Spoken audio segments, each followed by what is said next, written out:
from West Virginia Public Broadcasting. Support for the Legislature Today is provided by the following. AARP West Virginia, your ally for real possibilities in the Mountain State. Online at aarp.org/WV. West Virginia Higher Education Policy Commission, working to double the degrees produced annually to meet workforce demands and grow West Virginia's economy. Learn more at wvhepc.edu. The W. Page Pitt School of Journalism and Mass Communications at Marshall University, providing hands-on education in advertising, public relations, and journalism across all media platforms. At the legislature today, senators are set to vote on a bill that makes changes to a requirement for the construction and extraction industries. In the House, delegates continue to push legislation to increase penalties for some drug crimes. And two members of the Capitol Press Corps join us to recap the latest from the State House this week, coming up on the legislature today.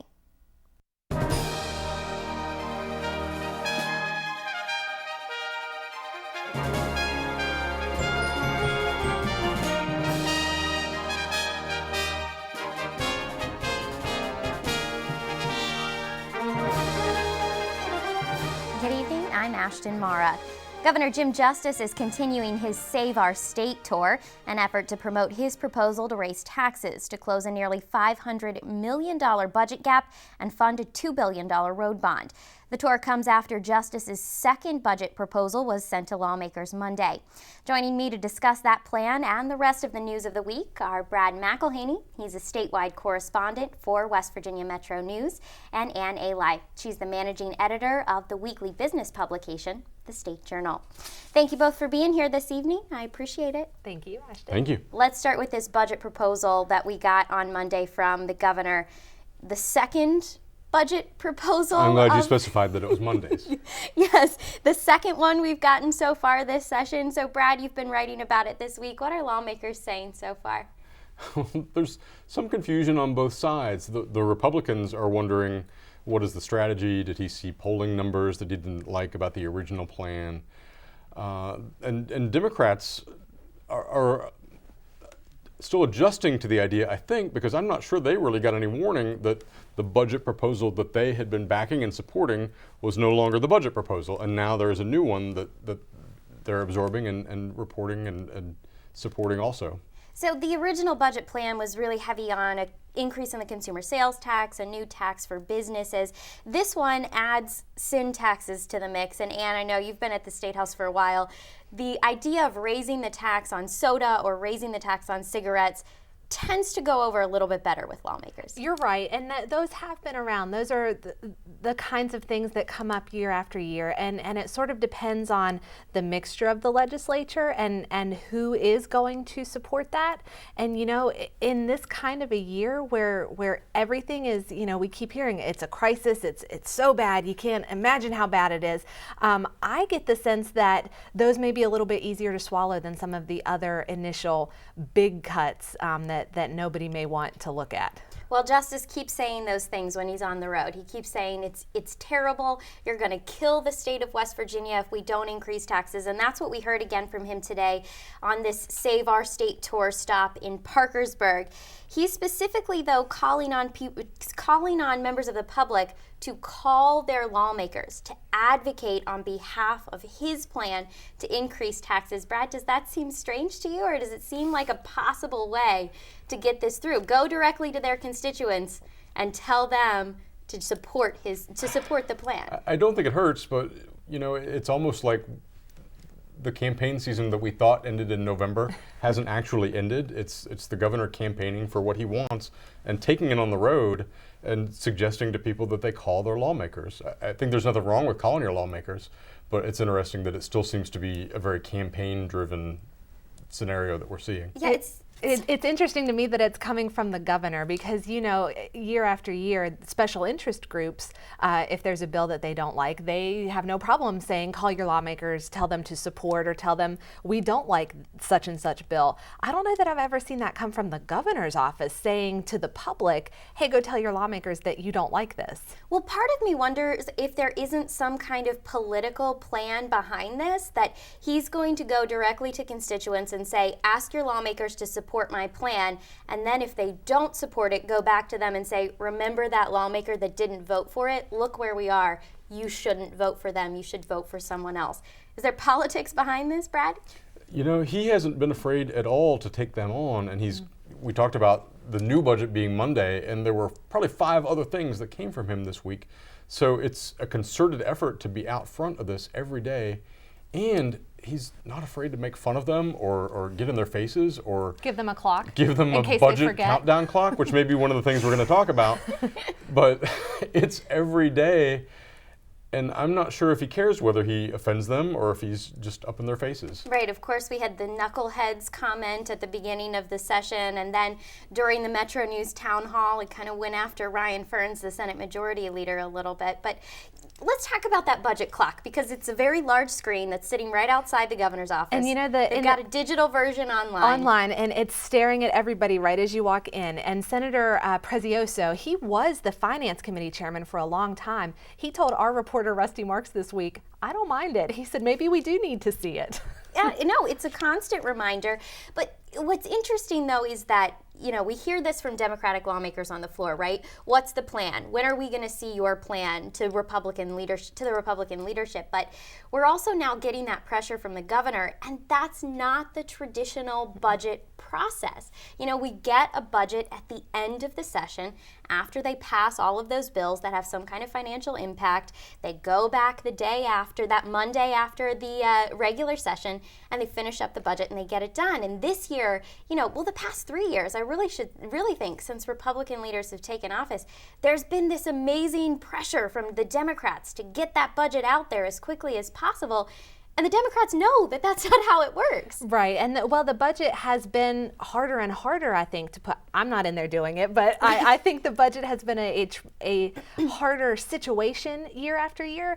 But truly, the process is that agencies go to the governor and help him set his budget and his priorities. That's why the session starts later when you have a new governor, to give that governor a whole month to make his budget, and then the lawmakers work off of it. And they hear that's why we hear all the budget proposals from all of the state agencies. And they're, as you mentioned, they are enacting legislation that may have fiscal impacts.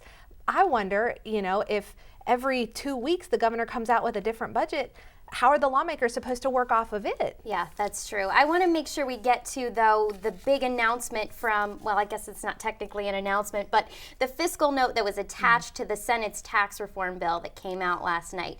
This bill would repeal the personal income tax, replace it with a general consumption tax. It also decreases the severance tax, gets rid of the state's corporate net income tax. Complicated piece of legislation. The fiscal note says upon full implementation, it will cost the state $610 million.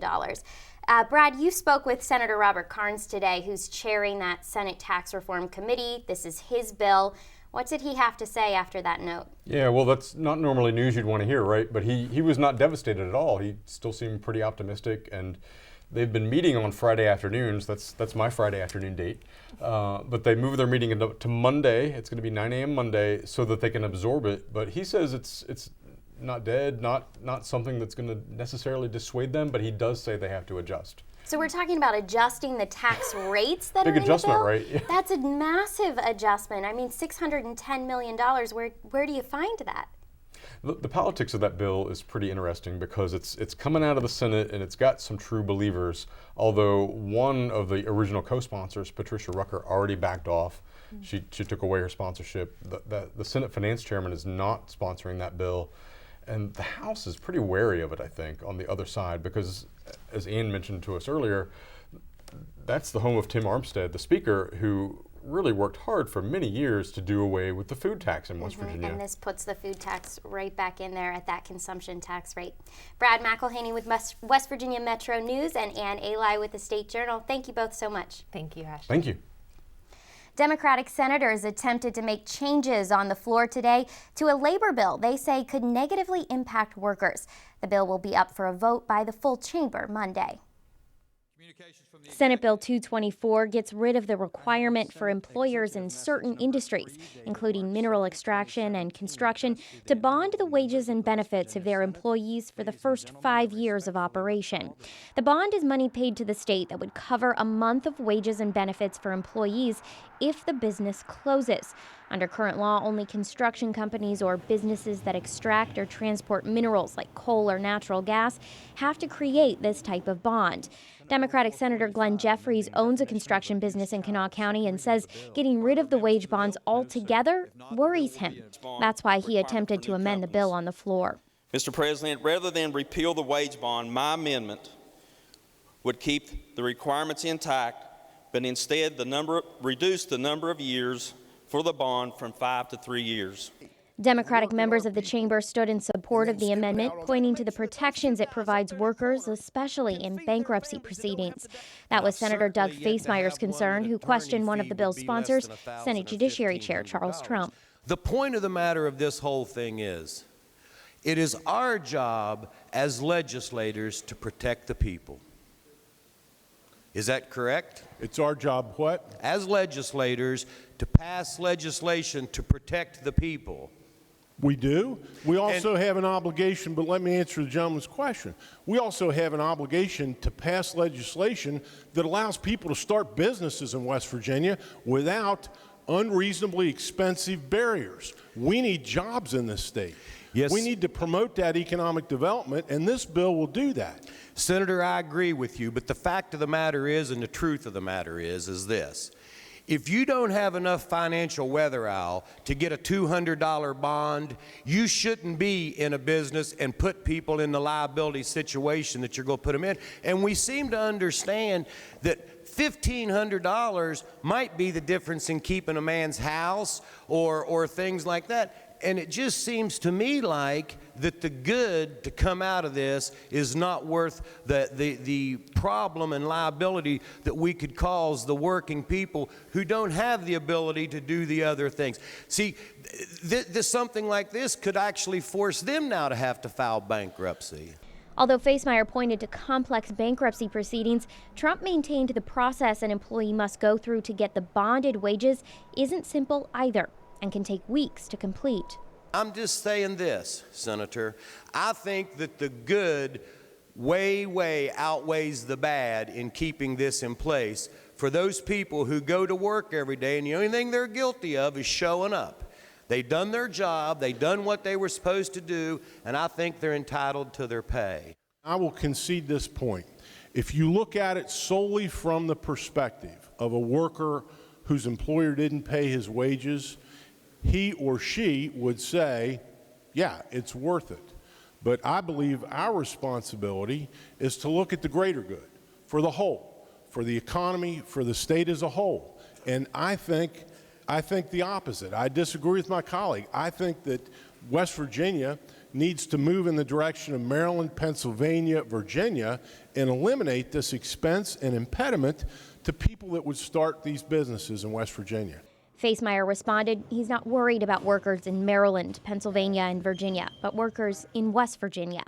Senator Jeffries says as a product of a working family and an employer in the construction industry, he thinks the bond is important for working West Virginians, especially because of the vulnerability in the industries that are required to bond wages. This industry, the construction, the mining industry, and the quarry industries and so forth, extraction, they are vulnerable business. Construction especially. In a 5-year period, 38% of the businesses are still open.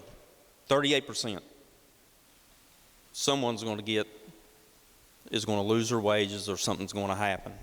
Jeffries' amendment to keep the wage bonds in place for 3 years instead of 5 was defeated in the chamber on a vote of 12 to 20. Senate Bill 224 will be put to a final vote Monday. Less than a majority of While the Senate seems focused on its plans to balance the 2018 budget, members of the House have been working on a number of additional issues this legislative session, including reforming education and combating the state's substance abuse epidemic. Today, the chamber approved bills in both of those areas. Liz McCormick joins us with more. A bill increasing penalties for drug traffickers was largely the focus of the House floor session today. The bill is part of the House leadership's plan to crack down on people selling drugs in West Virginia to curb the substance abuse epidemic. House Bill 2648 was up for a vote in the chamber today. It would increase the penalties for trafficking or manufacturing a controlled substance while in the presence of a minor, making it a felony. The bill carries a penalty of a 3-year prison term without the ability to receive parole. The State Division of Corrections was asked to estimate the cost of the bill, but in the fiscal note, the division said they were unable to estimate how many new offenders would be sentenced. The division did say, however, that each new offender would cost the state about $28,000 per year. The high cost was a concern for some lawmakers, including Delegate Larry Rowe, a Democrat from Kanawha County. Rowe says it's unlikely most of the people convicted under the bill would be major drug traffickers, but addicts who need treatment.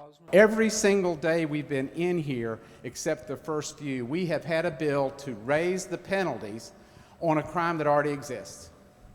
We've just got to stop doing it. And the economic argument's very, very wise. We are spending a fortune on corrections. We're being ruined by the amounts of money we spend on corrections as crisis response, when we ought to be spending that same amount of money on prevention. Delegate Kelly Sabanya, a Republican from Cabell County, is one of the sponsors of the bill. She argued protecting children in the state, no matter the cost, is what's important. Now, we can talk about the cost of incarceration, but we pass legislation and penalties for 2 reasons: to be used as a deterrent. If it's high enough, it can be a deterrent. Hopefully, people won't do that behavior. But most likely addicts, they're going to do it anyway because they're addicted. They make those bad decisions because they do have an addiction. But, for instances like this, I think that, parents need to be held responsible for endangering their children. Delegate Mike Pushkin, a Democrat from Kanawha County, opposed the bill because he says it does nothing to assist in the treatment of addiction, which is where lawmakers should be focused if they want to curb substance abuse in the state. These folks aren't thinking in the long term. They're not thinking about the penalty. They're thinking about what's right in front of them. And while I wish this bill, this legislation, would put an end to these stories that we're hearing, I'm afraid that it will not. And what it will do is put a lot more people who could possibly benefit from treatment. It's going to give them longer sentences, not allow them to parole. Several lawmakers questioned House Judiciary Chair John Schott about hypothetical situations that could come up should the bill take effect. Schott says while those situations may deserve consideration, the law allows local prosecutors some discretion. There's always a hypothetical that pulls at your heartstring in these cases. There's always a hypothetical. But those hypotheticals are based on the absolute worst case scenario. They're based on an assumption that our prosecutors don't deserve our trust. They're based on the assumption that we don't have any trust or confidence in the legal system to do the right thing, or the common sense and good judgment of our jurors to see through the situation and do the proper result, or in our judges to look at all the circumstances and decide what the appropriate course of action would be, whether it be incarceration or whether it be probation with a condition that the person undergo treatment. After over an hour of debate, House Bill 2648 passed 85-12 and now moves on to the Senate for consideration. Members of the House also approved a bill today changing testing requirements for private schools. House Bill 2651 requires private schools to give the same standardized tests in the same grades to their students that are required in public schools. The bill passed 89-7 and now goes to the Senate. Coming up, a look at the state's Capitol security system a year after new checkpoints were implemented. First, we go to southern West Virginia, where we meet 4 more members of the 83rd Legislature.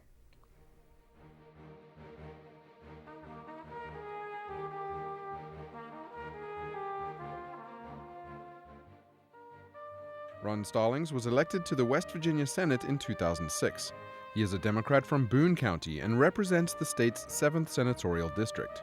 Senator Stallings is a physician, a graduate of Marshall University School of Medicine, and a past president of the West Virginia Medical Association.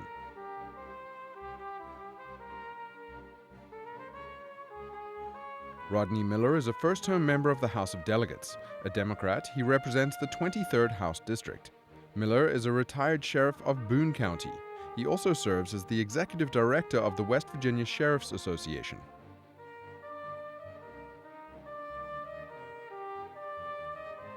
Rupert "Rupie" Phillips represents the state's 24th House of Delegates district from Logan County.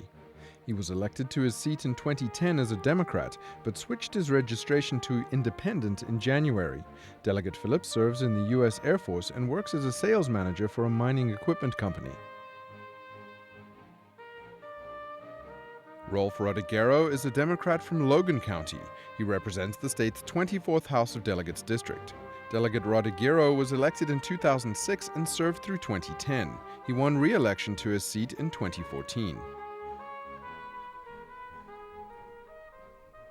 It's been just over a year since the Capitol's new security system was put in place. For decades, nearly all entry doors to the West Virginia State Capitol were open to anyone during business hours. But that changed at the start of the 2016 legislative session after the creation of 2 public security checkpoints. As Liz McCormick reports, it's been relatively smooth sailing for the change as it enters its 2nd year. Conversations about more intense security for the public entrances of the state capitol were not new when the Republican majority began to put them in place during the 2015 session. After 9/11, the issue became a serious concern for lawmakers. But with an increased demand for metal detectors and other security equipment across the country, West Virginia's project fell by the wayside. That's largely because Capitol security, lawmakers, and visitors alike wanted to make sure new, tightened safety measures wouldn't mar the beauty of the state Capitol building. But some were also concerned the checkpoints would be off-putting for some guests. Lawrence Messina, Assistant Secretary for the Department of Military Affairs and Public Safety, says after 9/11, other security, smaller, less noticeable measures were taken to increase safety on the Capitol grounds. But most doors into the Capitol continued to remain open to anyone. That is until last year. Essentially, the purpose of this was just to enforce existing law. There is a law that prohibits the carrying of dangerous and deadly weapons onto this campus. This law has been on the books for some time, and this is just another way to enforce it. So it's not as if we really, changed the law or added to the law. It was just a way that we enforced the law, and it was because after these discussions, folks really thought that, given the climate we're in, all these other factors, to really maintain that balance, we should take this step. The 2 public checkpoints are no different than if you went into a federal building or to an airport. Visitors simply place anything they're carrying onto a conveyor belt to be scanned while they walk through a metal detector. Messina says at first it did take a little time for some to adjust to the change, but overall it was painless. What I'm hearing from our officers at the access points is that if they hear something more often than not, it's how folks are actually grateful that we took this step, because they do feel safer, and maybe it's because of what they're seeing in the news happening elsewhere. Lieutenant Mark Swecker has been an officer with the Capitol Police since 2011. He says he remembers how open the Capitol was before the new system was put in place, but he agrees with Messina that now it's ultimately better and safer, while still being a relatively open campus. You would think that people would actually be upset over being inconvenienced or what have you. But actually we have found the opposite to be true. We have had very few issues. Those issues that we have encountered, we've dealt with, we've made adjustments, we've made accommodations for people. For Charleston residents Smita and Kirit Pujara, who walk from their home to the Capitol regularly, they agree the new system is a huge positive for both employees and visitors. But there are things Smita says she does miss. I mean, we can outside, we have no problem. You can walk. On weekends also sometimes we've come and we've been able to get through, so it's not been a problem. We just wish we could enter the main door sometimes, because that's closed off. Lawrence Messina says the biggest challenge with the new security system over the past year has been keeping up with its maintenance, but he doesn't anticipate any problems during this legislative session. For the Legislature Today, I'm Liz McCormick. Next week on the program, lawmakers are nearing the 30-day mark, or the halfway point of this legislative session. We'll check in with House Speaker Tim Armstead and Senate President Mitch Carmichael about the progress lawmakers have made so far. And the House and Senate finance chairs will also be back to discuss their midpoint budget plans. Senator Mike Hall and Delegate Eric Nelson next week on the broadcast. For now, this has been the Legislature Today. I'm Ashton Mara. We'll see you back here next week.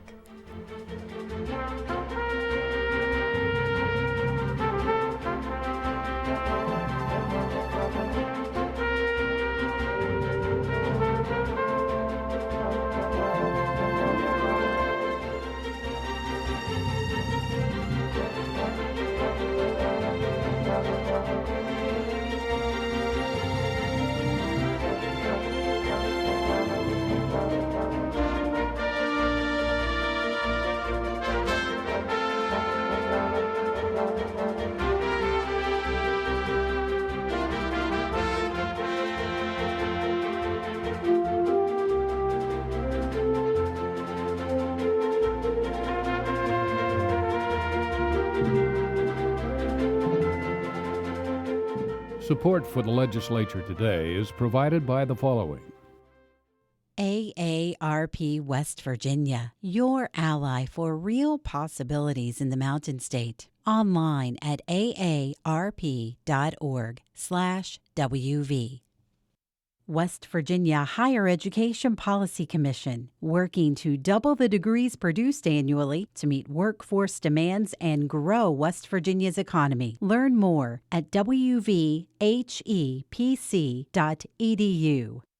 The W. Page Pitt School of Journalism and Mass Communications at Marshall University, providing hands-on education in advertising, public relations, and journalism across all media platforms.